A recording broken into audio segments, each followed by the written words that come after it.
Helo a chroeso'r cyflwyniad yma ar y newidiadau'r ffordd mae cymwysterau'n cael eu hysesu. Gethin waith ydw i a dwi'n mynd i fynd drwy'r manylion yma gyda chi nawr.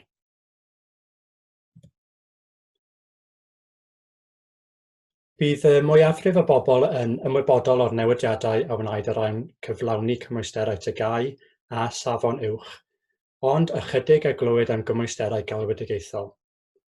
Pan darodd Covid-19 ym mis Mawrth 2020, gyfynnwyd i ni weithio gyda chymwysterau Cymru a'r consortiwm, sef City Guilds a Cybac, i ystyried addasiadau tymor byr ar gyfer asesu cymwysterau. Roedd hyn yn bwysig i ddysgwyr sy'n dilyn cyrsiau addysg bellach yn enwedig. Erbyn hyn, rydyn ni gyd wedi cael mwy o amser i ystyried y materion, ac mae'r addasiadau a drefnwyd yn y lle cyntaf wedi eu meireinio.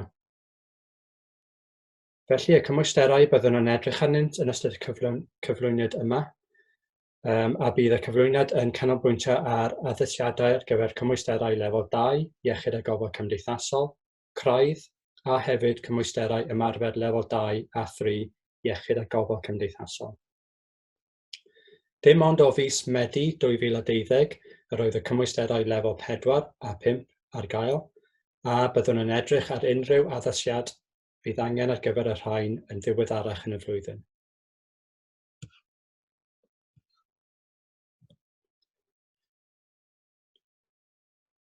Cyn i ni ystyried yr addasiadau i'r dillad asesu, bydd yn ddefnyddiol atgoffa'n hunain am y trefniadau asesu mewn cyfnod mwy normal. Gall dysgwyr yn gymryd a chymwysterau naill ai drwy goleg addysg bellach, darparwyr dysgu seiliedig ar waith, neu ganolfan asesu fewnol.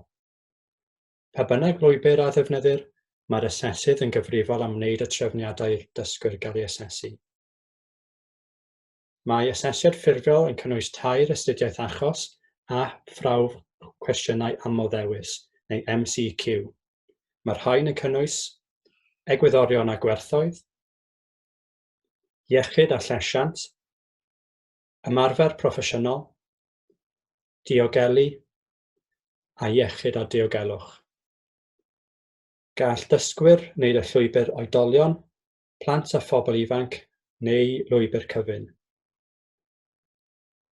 Mae gwahanol senarios ar gyfer yr astudiaethau achos i adlewyrchu amrywiaeth y rolau yn y sector. Mae'n bosib lawrlwytho yr astudiaethau achos bythefnos cyn i'r asesiad ffurfiol gael ei gynnal.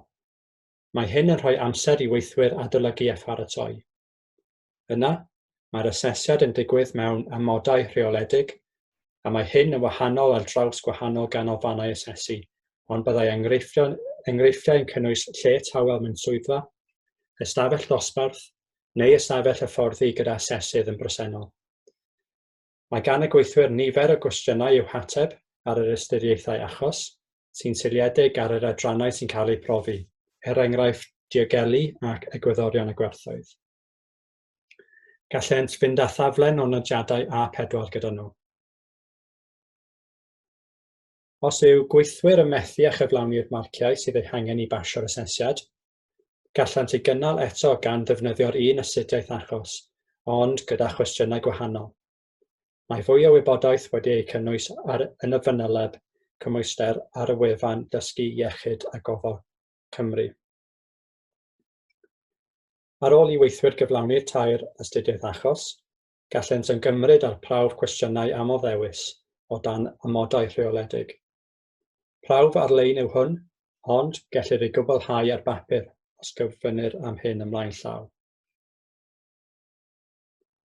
Mae sampl o brofion cwestiynau aml-ddewis, astudiaethau achos ac atebion disgwyliedig ar gael a fydd yn helpu rheolwyr a gweithwyr i wybod beth i'w ddisgwyl. Rhaid i'r asesydd sicrhau bod y dysgwyr wedi cael digon o addysg a dysgu i baratoi'n ddigonol ar gyfer yr asesiad i sicrhau bod ganddo'r siawns orau bosib o basio. Gall y llyfrau gwaith a ddatblygwyd ar gyfer y fframwaith sefydlu Cymru gyfan ar gyfer iechyd a gofal cymdeithasol helpu gyda hyn, gan ei bod yn cynnwys astudiaethau achos a chwestiynau sy'n nodweddiadol o rhai yn y profion go iawn. Mae fwy o wybodaeth am y cynnwys ar wefan Dysgu Iechyd a Gofal Cymru.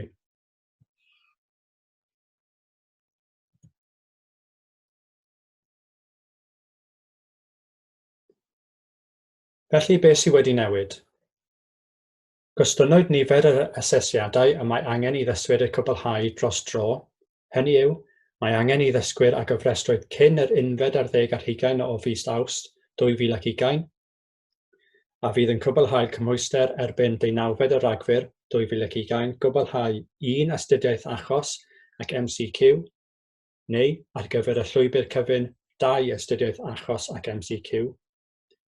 Mewn amgylchiadau eithriadol, 2 astudiaeth achos a dim MCQ, neu ar gyfer y llwybr cyfan 3 astudiaeth achos a dim MCQ. Rhoddwyd hyn ar waith i sicrhau nad oedd dysgwyr dan yn fantais o ganlyniad i gyfyngiadau Covid-19, yn enwedig lle roedd canolfannau asesu wedi cau.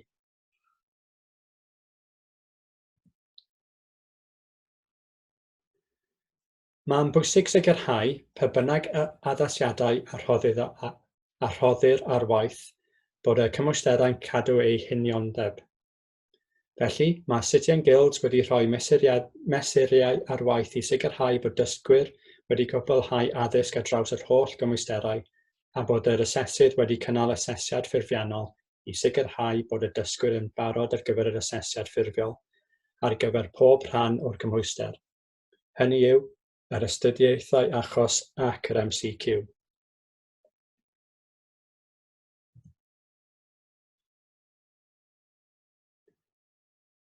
Rhaid i bob dysgwyr wedi cofrestru ar ôl y cyntaf o Fedi, neu'r rhai sy'n mynd i gwblhau erbyn y 19 o Ragfyr ymgymryd ar broses asesu i lawn. Hynny yw, yr holl astudiaethau achos a'r MCQ. Mae llawer o ganolfannau wedi rhoi pethau i'r waith sy'n sicrhau amgylchedd diogel i ddysgwyr gwblhau eu profion o dan amodau rheoledig. Bydd y sleid nesaf yn edrych ar y beth sy'n digwydd os nad yw hyn yn digwydd.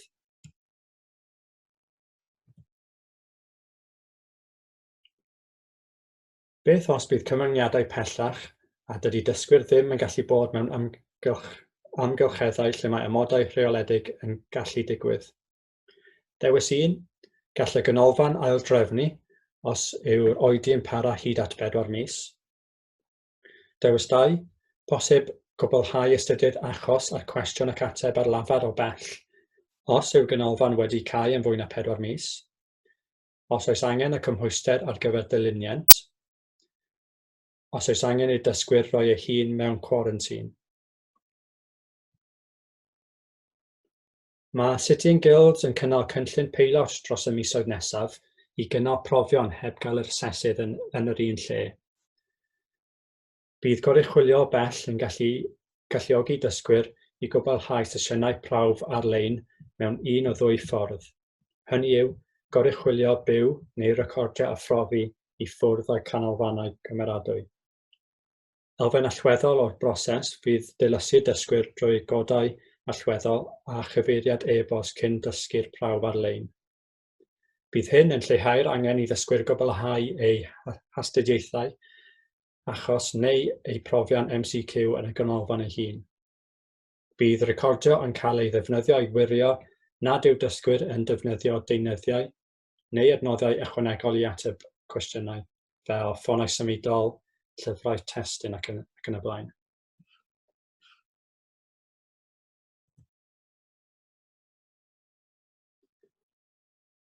Cymhwyster ymarfer lefel 2 iechyd a gofal cymdeithasol. Unwaith eto, byddwn nhw'n edrych yn ôl ar trefniadau asesu mewn cyfnod mwy normal, cyn i ni edrych beth sydd wedi newid. Cynhelir asesiad dros gyfnod o 6 i 12 mis ac mae'n cynnwys tasg strwythuriedig sy'n cynnwys set o 4 cynllun sy'n dangos sut mae'r dysgwyr yn cyfrannu at gefnogi unigolion yn ei rôl. Mae angen i bob cynllun cael ffocws gwahanol sy'n adlewyrchu cwmpas y rôl. Mae'r asesydd yn cynnal 4 arsylwad o dysgwyr gan ystyried sut mae'n paratoi ar gyfer cymorth ac yn ei ddarparu. Bydd yn holi dysgwr i brofi ei wybodaeth a'i ddealltwriaeth. Mae dysgwr, yr asesydd a'r rheolwr yn cytuno ar y cynlluniau sicrhau ei bod yn addas. Portffolio o dystiolaeth nad yw'n dod o dan y dasg strwythuriedig. Cofnod ymarfer myfyriol yn ystod y cyfnod asesu. Ac yn olaf, trafodaeth derfynol sy'n helpu'r asesydd i gadarnhau neu gydgrynhoi unrhyw fwlch yn y dystiolaeth. Y meysydd sy'n cael eu hystyried ar draws yr holl weithgareddau asesu yw dulliau o weithio sy'n canolbwyntio ar yr unigolyn, dulliau sy'n seiliedig ar hawliau, cyfathrebu a chyfranogiad gweithredol. Gellir gweld manylion llawn y gofynion asesu yn y pecyn asesu. Ar gyfer y cymwyster ymarfer lefel 3 iechyd a gofal cymdeithasol, cynhelir asesiad dros gyfnod o 6 i 12 mis ac mae'n cynnwys tasg strwythuriedig sy'n cynnwys set o 4 cynllun sy'n dangos sut mae dysgwr yn datblygu amrywiaeth o weithgareddau yn seiliedig ar gynlluniau personol unigolyn neu blentyn ac unigolion ifanc. Disgwylir iddynt adolygu cynlluniau, arwain ar gynllunio a datblygu gweithgareddau sy'n cyflawni ar 4 achisir. Mae'r asesydd yn cynnal 4 arsylwad o'r dysgwyr gan ystyried sut mae'n paratoi ar gyfer cymorth yn ei ddarparu. Bydd yn holi'r dysgwyr i brofi ei wybodaeth a'i ddealltwriaeth. Mae'r dysgwr, yr asesydd a'r rheolwr yn cytuno ar y cynlluniau sicrhau ei bod yn addas. Bydd portffolio dystiolaeth nad yw'n dod o dan y dasg strwythuriedig hefyd yn cael ei gynnwys. Bydd angen cadw cofnod ymarfer myfyriol yn ystod y cyfnod asesu. A bydd trafodaeth proffesiynol derfynol sy'n helpu'r asesydd i gadarnhau neu gydgrynhoi unrhyw fwlch yn dystiolaeth. Disgwylir i'r ymgeisydd werthuso a myfyrio ar ei gweithgareddau. Y meysydd a fydd yn cael ei hystyried ar draws yr holl weithgareddau asesu yw dulliau o weithio sy'n canolbwyntio ar yr unigolyn neu blentyn, dulliau sy'n seiliedig ar hawliau, cyfranogiad gweithredol, gwella iechyd a llesiant corfforol, gwella iechyd a llesiant meddyliol, cyfathrebu, cymorth personol, cymdeithasol, emosiynol ac ymddygiadol. Gellir dod o hyd i'r fanylion llawn y gyfynion asesu yn y pecyn asesu.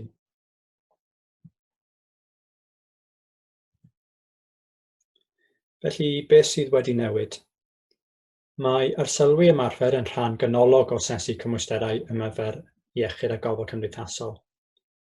Yn yr un ffordd, yn union ac ar gyfer proffesiynau eraill, enghraifft nyrs, meddyg neu athro, mae arsylwi ymarfer yn hanfodol i gadarnhau cymhwysedd sydd ei angen i gyflawni'r cymhwyster. Yn ychwanegol at y 4 arsylwad y manylwyd arnynt yn y sleid diwethaf, mae cymwysterau newydd yn gofyn am 2 arsylwad cyn asesiad i gadarnhau bod dysgwyr yn barod i ymgymryd ar asesiad ffurfiol. Gan nad yw llawer o leoliadau gofal yn gallu cefnogi mynediad i aseswyr o ganlyniad i gyfyngiadau a materion diogelwch Covid-19, gytunwyd o fis Medi 2020 tan fis Mehefin 2011, lle na all arsylwadau ymarfer ddigwydd, bydd cyflogwyr, rheolwyr, arweinydd profiadol addas yn gallu ymgymryd ar ôl y tyst arbenigol. Disgwylir i'r tyst arbenigol arsylwi dysgwyr wrth un ymarfer. Dilynir hyn gan drafodaeth proffesiynol bell rhwng yr asesydd, y dysgwyr a'r tyst arbenigol. Bydd yr asesydd yn gallu gofyn cwestiynau i'r dysgwyr a'r tyst arbenigol i wneud penderfyniadau ynghylch cymhwysedd ar gyfer cyflawni'r cymhwyster. Bydd yr asesydd yn gyfrifol am wneud y dyfarniad terfynol a byddai'n triongli tystiolaeth o bob rhan o'r tasgau asesu, enghraifft, edrych ar gyfnod myfyriol, portffolio, tystiolaethau tystion arbenigol a'r trafodaeth broffesiynol i sicrhau eu bod i gyd yn gyson.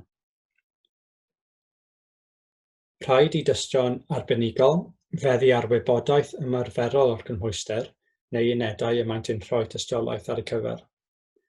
Bod yn gymwys yn alwedigaethol yn ei maes arbenigedd, hyd at o leiaf yr un lefel ar gymhwyster neu'r unedau y maent yn darparu tystiolaeth ar y cyfer. Bod a chymhwyster mewn asesu perfformiad yn y gweithle, neu rôl waith broffesiynol a oedd yn cynnwys gwerthuso gwaith ymarferol staff o ddydd i ddydd. Bydd Sitting Guilds yn darparu hyfforddiant i dystion arbenigol. Rhaid i'r asesydd darparu cymorth trwy arweiniad ar yr hyn y mae angen iddynt fod yn chwilio amdano drwy gydol yr arsylwi, a bydd hyn yn cael ei gyfnodi. Disgwylir i ddarparwyr dysgu weithio mewn partneriaeth a chyflogwyr a gyfynir iddynt hefyd ystyried, os gellir arsylwi, dyrannu aseswyr i leoliadau cyflogaeth penodol, gyda ymgais i gadw'r nifer yr aseswyr i llealswm mwyn lleihau nifer yr ymwelwyr, gwahanu gweithgareddau o gwmpas cynllunio, adolygu a gwiriadau cynnydd gellir eu cwblhau o bell. Yna gall cyfleoedd i gael mynediad at y lleoliad gwasanaeth flaenoriaethau gweithgareddau asesu'r sylwadol. Cofnod galluoedd pawb o fewn lleoliad, allai gynorthwyo ac asesiadau, enghraifft aseswyr yn y gwaith. Defnyddio amgylcheddau awyr-agored ar gyfer arsylwi allanol, lle bod hynny'n bosib ac yn briodol. Bydd yr holl addasiadau yn cael eu hadolygu ym mis Mehefin 2011, ac os yw rhai o'r rhain wedi bod yn llwyddiannus, gellir eu cadw.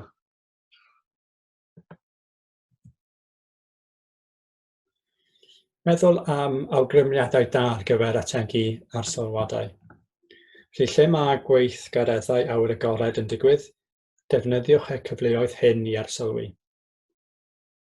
Dewiswch weithgareddau byddai angen eu hersylwi i roi cymhwysedd o fewn rôl, enghraifft rhoi meddyginiaeth, symud a lleoli ac ati.